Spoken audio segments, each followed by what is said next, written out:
On va revenir un peu en arrière maintenant avec toi, Antoine. Yes, un mot en arrière. C'était le soir d'Halloween et je suis allé au... C'est 12. Oui, ça Ah va, ouais, ça va spoiler. c'était Non. une... Il est premier degré, quand tu poses une question, il est en mode jeu. Ouais, c'est ça. Ouais, au C12.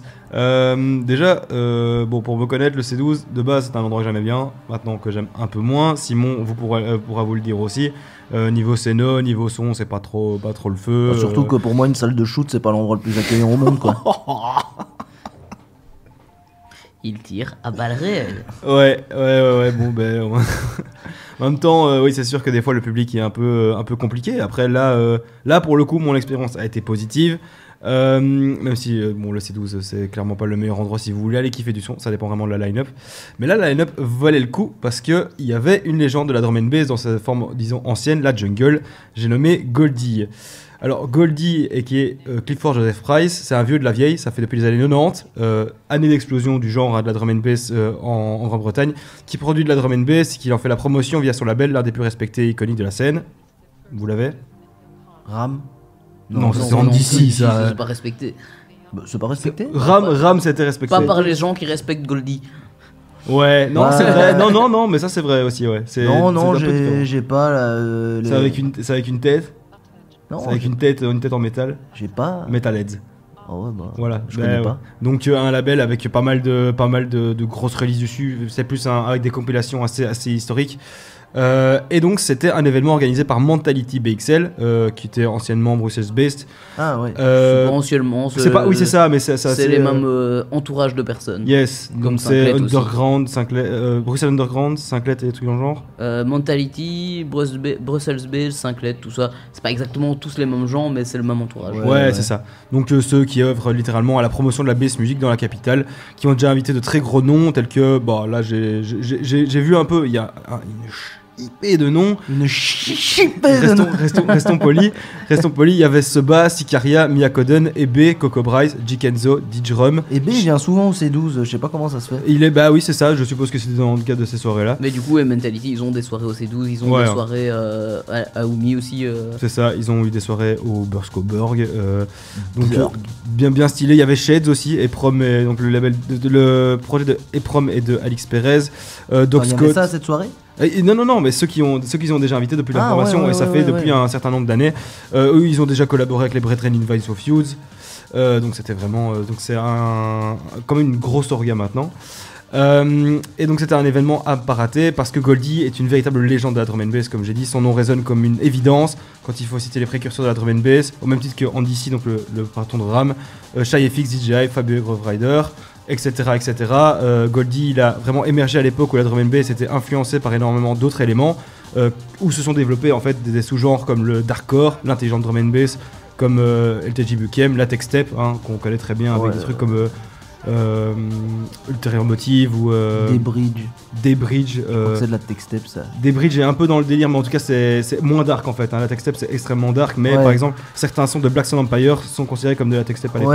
Ou Bad Company UK. Exactement, voilà, ce que je voulais dire. Et donc voilà, pour se rendre compte un peu de l'héritage musical de Goldie, il suffit de lire son autobiographie sur Resident Advisor, je vous la conseille, parce qu'il explique être bercé par le punk, la pop, ou même le reggae. Donc du coup c'est un peu tout un pan de la musique, de la culture musicale anglaise. C'est l'un des plus grands représentants du moment de Junglist. D'ailleurs, ça me fait penser à une scène dans Human Traffic quand je dis le terme Junglist. Man, t'as du jungle? T'as du jungle là? Ouais, il y a Tarzan et Jane qui viennent d'atterrir par la première liane du matin. Je t'assure, de quoi faire d'Hare Krishna un vrai petit loupard.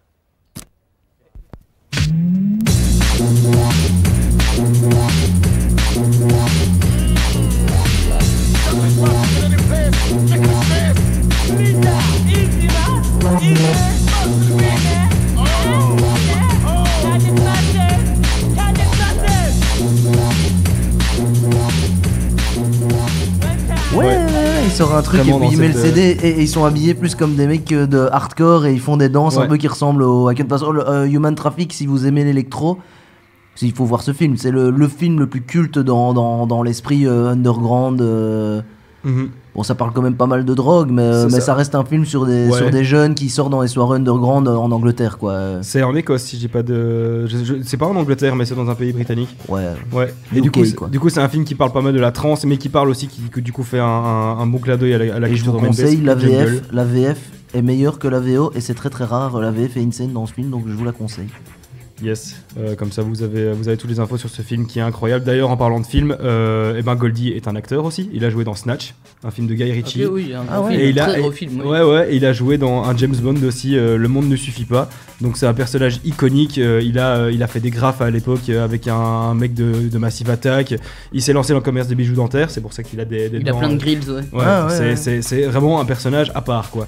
Et donc, c'est un personnage iconique aussi par la rareté de ses passages en Belgique. Là, moi, la seule fois que je l'ai vu, et d'ailleurs, je pense que c'est la dernière fois où il a joué en Belgique, c'était à la Blackout 2014 à Tour et Taxi, alors qu'il y avait un bras dans le plâtre, un set en vinyle set only, donc dinguerie. Et pour vous donner un petit peu une nostalgie à cette époque-là, l'affiche c'était Alex Perez, Audio, Black Sun Empire, DJ Hype, Drum Underground, difficile à dire mais c'est vraiment... Toutes les affiches de Blackout dans ce moment. Ouais, c'est ça. Et ils étaient aussi sur Liège, il me semble, le Drum Underground Crew, Emperor qui a été vraiment à une époque où il pétait complètement, Goldie, du coup, Gunman and Judah, donc en Jump Up, DJ Hazard, E-Cycle, Magistrate, Mass Techno Light, DJ Pleasure et Spy.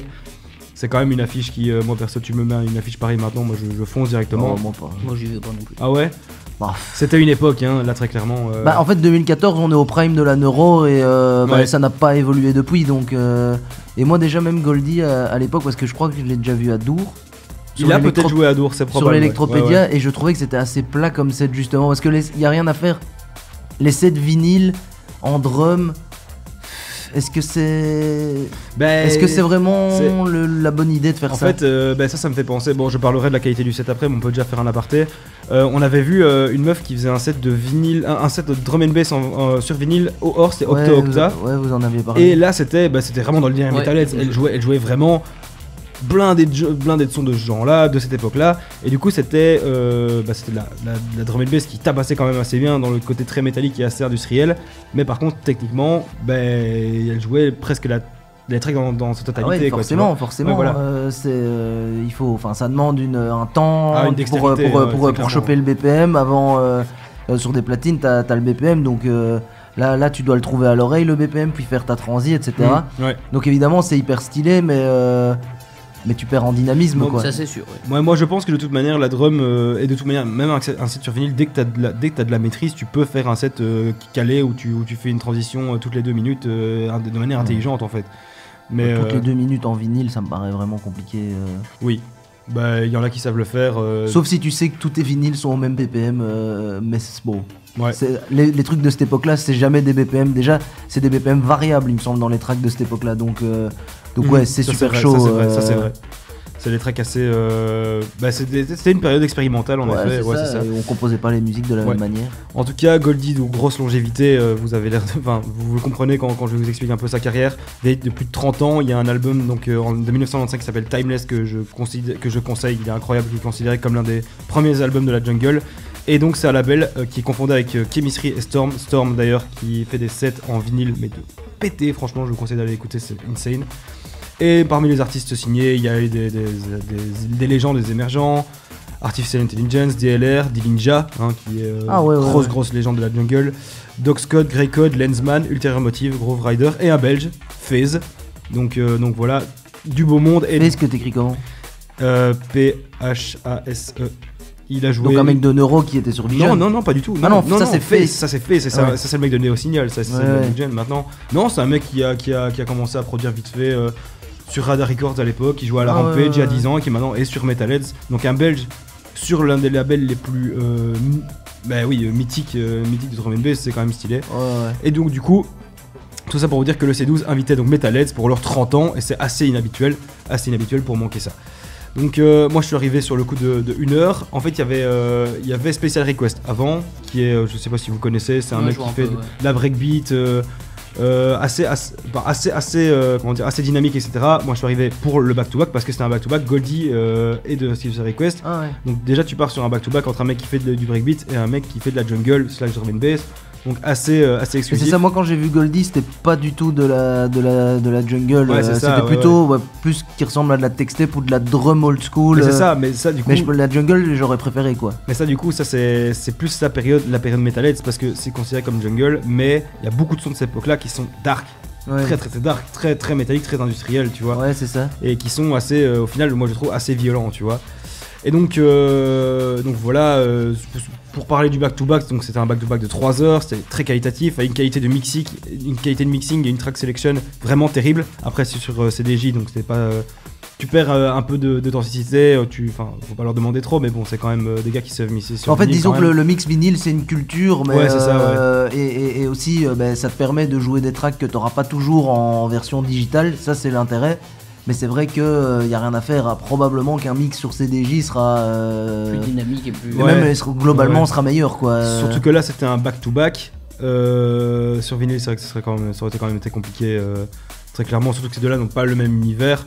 Mais du coup c'était assez cohérent, c'était assez moderne avec une touche très forte old school. Les passages breakbeat et drum and bass s'enchaînaient très bien, c'est très équilibré. Ils ont eu le temps de construire quelque chose, même si je suppose qu'ils ont construit leur set avant, c'était préparé. Non, ça je suis quasi sûr que non pour ce genre de truc. Ils ont pas l'habitude de mixer souvent ensemble, c'est pas tout le même genre. Justement, et typiquement dans ce genre de style où il y a peu de mélodie, il n'y a pas besoin que toutes les tracks soient... Il y avait quand même de la mélodie. Oui, mais c'est pas... c'est moins que dans d'autres genres, et donc il n'y a pas besoin que ce soit forcément en bonne tonalité.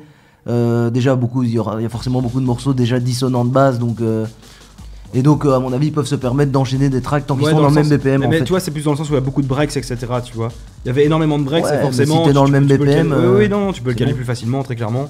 Donc comme j'ai dit, un fort côté jungle avec des moments très très dark, mais j'ai trouvé ça assez accessible au final. Il y avait quand même un public, expérimenté, c'est un terme assez vieux, très clairement c'est pas le public de base du C12. Ah mais voilà. Où tu es mais ça on se doute avec une line-up comme ça. Tu es une moyenne d'âge entre le 20 et le 28 ans grand max. Là c'était quand même des anciens qui venaient vraiment... Il y avait des plus que 30 ans à cette soirée. T'avais globalement plus que des plus que 30 ans. Que des plus que 30 ans.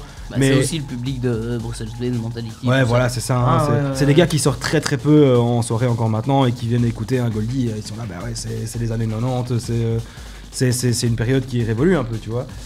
Donc voilà, qu'est-ce que je peux dire encore sur le set. Le son du C12, on sait très bien que c'est pas le meilleur de Bruxelles. Mais c'est pas le pire non plus. Mais c'est pas le pire non plus. Ça c'est une des seules choses que je leur reproche pas. Là ça passait encore très clairement. Et je me suis quand même pris une grosse claque musicale, alors que j'écoute la drum and bass depuis 10 ans. Donc ça veut dire que le système a fait son taf, ça veut dire qu'il mixait très bien, preuve supplémentaire. La scène du C12, on sait très bien qu'elle est très sombre et minimaliste, mais là elle a joué son rôle, vu que c'était justement un set. T'as envie d'être dans les égouts quoi. Quand c'est ça, exactement. Là tu te retrouves vraiment dans les bas-fonds de Londres, très clairement. Et du coup moi ça m'a un peu fait un retour aux sources qui était un peu nécessaire, parce que bon, on a beau parler de drum and bass très souvent, on parle de beaucoup de genres, genre la jump up, la new gen, la dance floor, etc. Mais au final il y a quand même cette drum si organique, si sombre, expérimentale, qui est moins électronique et qui est quand même fort percutante dans son sens. Et moi ça m'a vraiment fait du bien en fait. C'est comment dire, c'est plus progressif, t'as le temps de construire plus un set. C'est plus dans la culture du drop, c'est moins dans la culture du drop actuellement, où là c'est plus répétitif. Exactement, je pense que vous voyez où je peux en venir. On voit là c'est de la culture de puriste, voilà, c'est ça. Mais du coup c'était plus dans un, comment dire, t'as plus une texture sonore, etc. T'as une ambiance qui se crée dans un set comme ça, plutôt que juste à taper des gros bangers toutes les 30 secondes, quoi, tu vois. On n'est pas là-dedans, ça c'est pas le même produit. Voilà, on est d'accord que la jump up maintenant, on peut l'aimer, on peut la détester, mais c'est le drop, ça part quand même, comment dire. C'est de l'EDM. Ça dévie de la drum and bass originelle, en fait. Ça c'est ça, en tout cas ce qui est sûr, c'est que c'est ce que diraient les gens du crew. Mais c'est ce que je pense aussi. Ça, moi je suis quand même pas d'accord. Surtout pas la jump up qui a une vibe ultra répétitive. La des drops, même la jump up actuelle. C'est de la montée, des drops et. Non, parce que. Mais je pense qu'il parle de la jump up genre Anix ou DJI. Non, même la jump up métallique, la Belgian jump up, les trucs à la premium et tous ces trucs là. Mais ça c'est pas de l'EDM, c'est des drops qui font 64 mesures, qui sont ultra répétitifs. C'est même s'il y a un drop marqué. c'est de la musique où tu peux. Enfin, pourquoi ils font autant de double drop en jump up? C'est justement parce que c'est suffisamment répétitif pour le faire. C'est impossible de faire un double drop de big room. Non, ça c'est sûr. Donc c'est. Oui, ensuite tu fais les double drops de dubstep alors que c'est pas répétitif. Ça se fait quand même finalement plus tant que ça, et ça se faisait justement beaucoup parce qu'il y a la Redeem où là c'était carrément des mesures, des drops de 128 mesures. Donc tu ne me corrigeras pas quand je dis que cette drum and bass là est complètement l'opposé de la drum and bass qui se fait actuellement, quoi. Oui, mais peut-être pas de moi je dis juste que je veux pas rentrer la jump up dans le DM. Ouais. Par contre, tout ce qui est subfocus et tout ça, je le rentre 100% dans le DM. Oui, le subfocus actuel, ça c'est sûr. Et puis même l'ancien, c'est de la musique avec des couplets, des refrains. Ouais, parce que c'est chanté, ouais. C'est électronique dance music, quoi. On est vraiment là-dedans. C'était un peu le début, ouais. Le début d'un nouveau tournant en fait pour cette drum and bass là, très clairement. Mais du coup moi ça m'a vraiment fait du bien. Après voilà, cette drum and bass là de base je ne l'écoute pas énormément, et là ça m'a vraiment permis de me replonger un peu dedans, d'écouter une nouvelle fois de me replonger dedans, même après littéralement. Bad Company, tu en as parlé tantôt, j'en ai écouté après, donc le son The Nine qui est considéré comme un classique.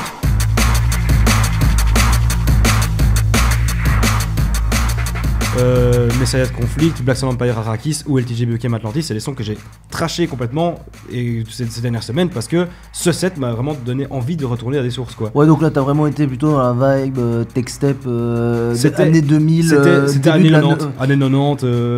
Ça c'est des sons plutôt des années 2000 dont tu parles là. Bad Company The Nine c'est années 90 et Arrakis c'est années 2000. Mais on va dire que dans cette vibe là très tech step et très dark, t'es entre 90 et Messiah aussi. Conflict, Messiah, ouais. Mais du coup ce set là tournait plus vers le dark. Même si t'as eu des moments assez solaires, t'as eu des très très bons moments. Il a joué d'ailleurs, Goldie, il est surtout connu pour son son Inner City Life avec Diane Charlemagne, donc une meuf qui a fait une collab avec Netsky à l'époque. Je sais pas si vous connaissez cette track, elle est super connue.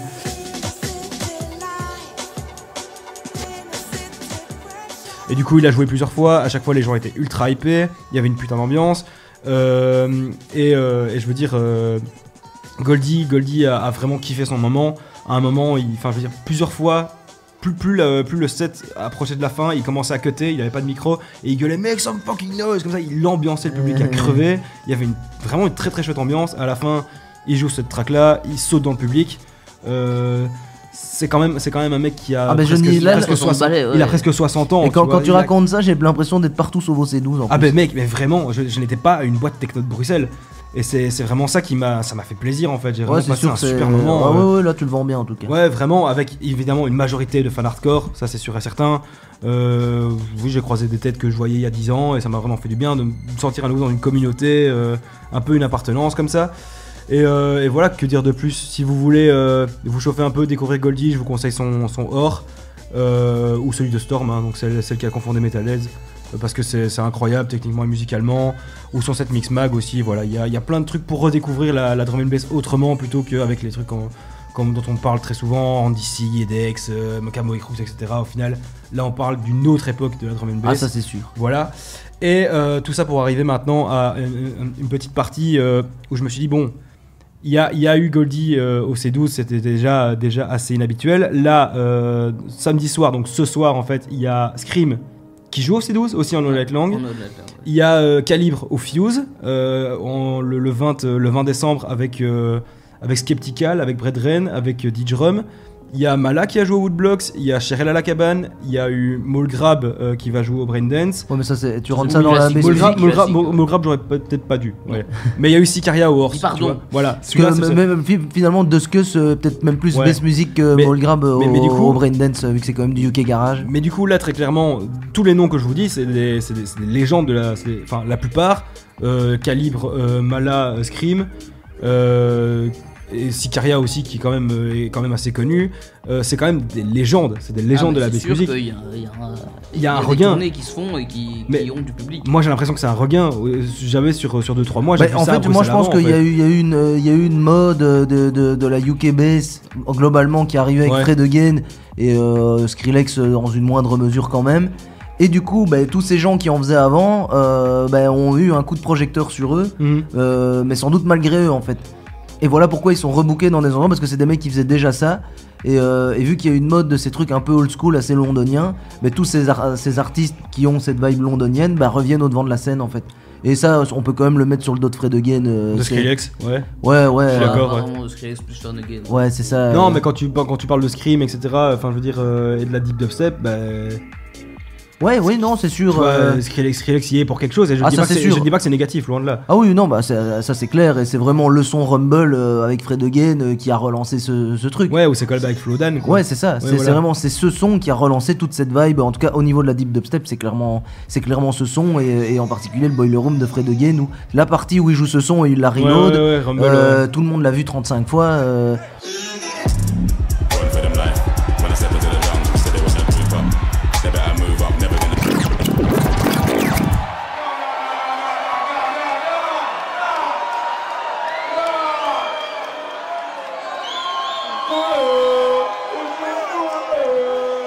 C'est clairement parti de là, et voilà comment des mecs comme Goldie ou même d'autres, enfin les autres artistes que t'as dit là, se retrouvent rebookés beaucoup par chez nous.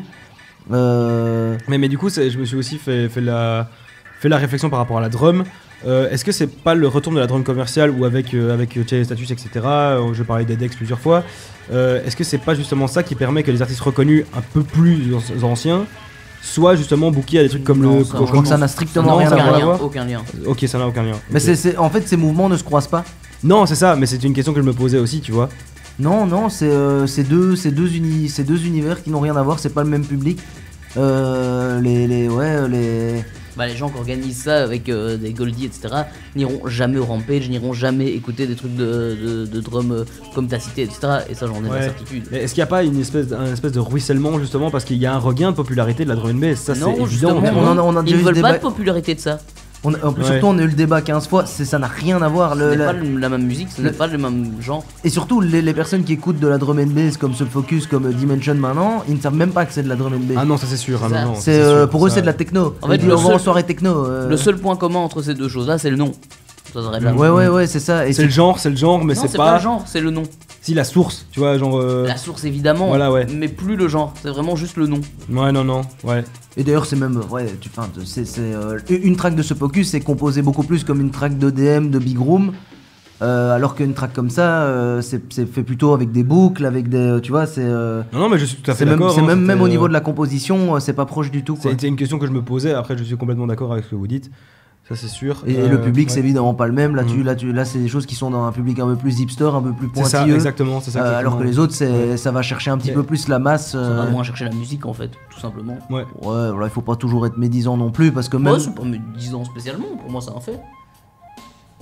Le public tu veux dire qui va chercher un peu plus. Oui, c'est un public qui est, oui, bien sûr. Ouais, c'est ça. Ouais, là, c'est ça. Une nouvelle fois ce soir à Scream, Dieu sait si on y va, mais je pense pas qu'il y aurait des gens qui sont là pour.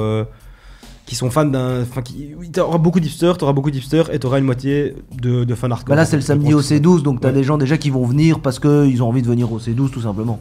Et qui vont pas se poser la question de qui mixe. Déjà, il risque d'y avoir ça, je crois. Ouais. Non, c'est possible aussi, ouais. Non, c'est probable. Après voilà, tu vois, genre j'ai quand même l'impression que t'as une forte hype qui se retrouve quand on avait parlé de Scream et Benga. Hype c'est le mot, mais c'est une niche quoi. Ouais, c'est une niche, mais très c'est un public à fort engagement. Mais c'est toujours ça le underground. Tu touches moins de monde, mais vu que l'engagement est fort, t'arrives quand même à faire ton beurre là-dessus. Ça a toujours été comme ça. Même finalement les débuts des artistes techno mainstream maintenant, on a parlé de Charlotte DeWitt tantôt. Pourquoi elle dès le début, elle réussissait à vraiment bien gagner, bien exploser, tout simplement parce que la fanbase se déplaçait quoi qu'il arrive. Yes, mais en tout cas là c'est... En tout cas moi ça me fait plaisir de voir ça à Bruxelles, ça, c'est sûr. dans ces récents mois, et voilà, ce sera le mot de la fin.